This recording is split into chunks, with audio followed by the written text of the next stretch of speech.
Today, we're cracking open a body of wisdom that's, thousands of years old? But it speaks so directly to the deepest questions we ask ourselves right now. We're exploring the secret teachings of the Vedas. So yeah, let's dive right in. So let me just start by asking you a question. What if the answers to who you really are, your purpose, how you fit into this whole cosmic puzzle, what if those answers weren't in some brand new philosophy, but in ancient scriptures written down by sages thousands of years ago? See, this isn't just a history lesson.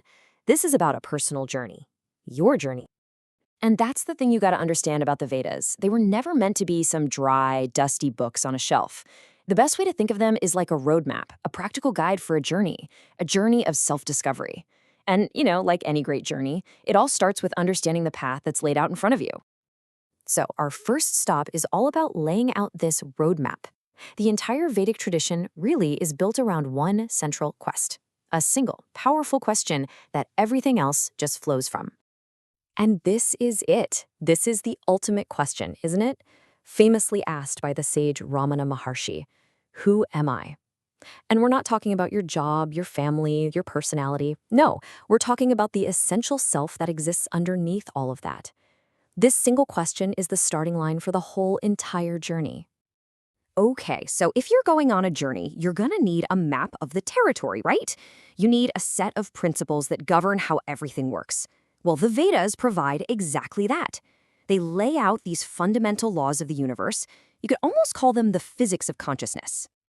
What's so amazing here is just how beautifully these three laws connect. It all begins with Rita, this deep, invisible rhythm of the cosmos.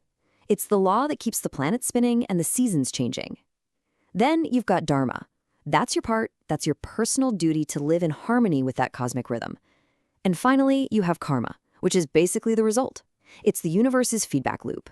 When you align your Dharma with Rita, things are harmonious. When you don't, well, that's when you get chaos. It's just such an elegant system.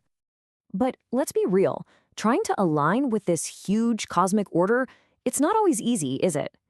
The Vedas are very clear that the biggest, most important battles aren't fought out there in the world. They're fought right inside our own minds.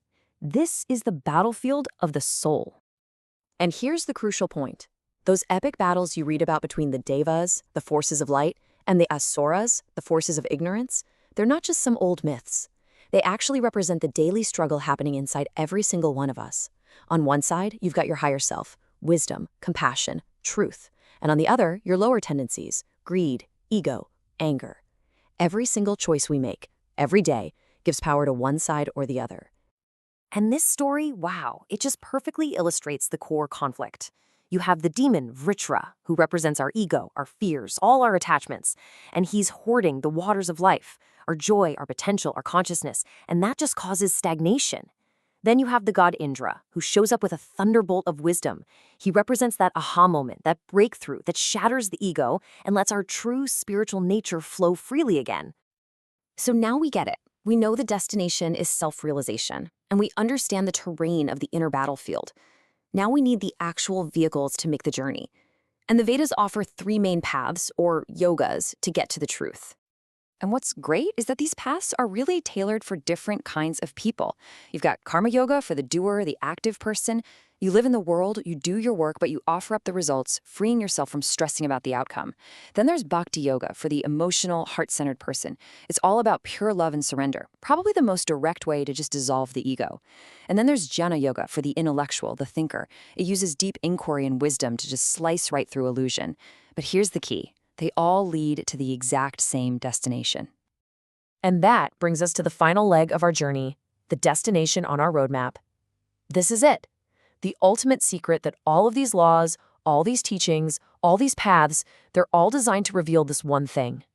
So after all the effort, all the searching, all the devotion, what do you actually find at the end of the path?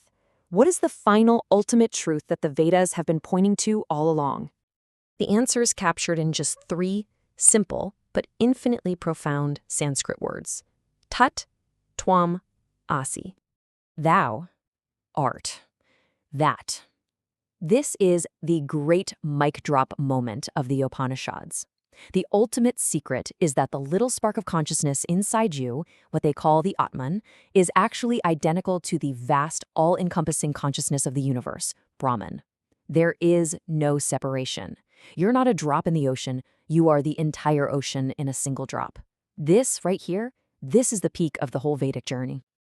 And this brings everything right back to the here and now.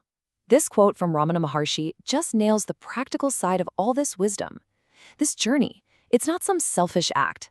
Realizing your true, infinite nature is the most profound and powerful gift you could ever give to the world. So we end right back where we started, with a question. The Vedas, they give you the roadmap, but the journey, well, that's yours to take. The secret is out. Thou art that. So the only question left is, what are you going to do with this knowledge?